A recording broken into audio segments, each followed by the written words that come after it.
So today, why do we collect cards? Well, number one, we like to do it because it's fun. Number two, it is an investment. I have been collecting cards since I was about 5 years old, and I'm now about 60 years old, so I still have some of my cards from when I was a kid, and it's nostalgic, and we all have our favorite memory of a player or a sports team or an event. Now, growing up in Cincinnati, yes, the Big Red Machine. Everybody loved Pete Rose, Johnny Bench, Joe Morgan, who we just lost, Anthony Perez, Cesar Geronimo, Sparky Anderson. And even before that, we got to remember, Cincinnati is the first professional baseball team. Even New York can't beat us on that. So why do we collect cards? And you got to remember, if you collect cards, do it first by researching. So you could go online to Ebth and do your research. Because number one, in cards, you want to make sure that you try to get cards that have been professionally graded. And some of the best grading companies are PSA, SGC, and Beckett. So if you collect cards, you might want to just focus on rookies. Rookie cards are a great investment, especially if the player you've decided to invest in becomes a Hall of Famer.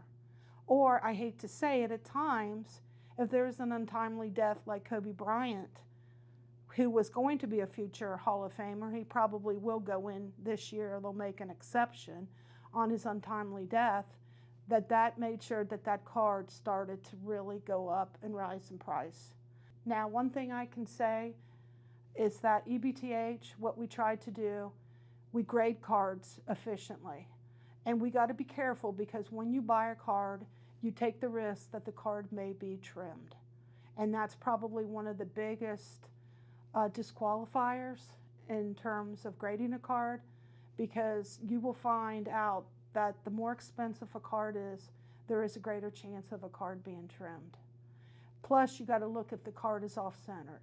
And that's all due to the printing that went on years and years ago, because in the old days, the printers didn't actually take a card and grade it and take the measurements accurately, because they were on an assembly line and they had to cut the paper a certain way.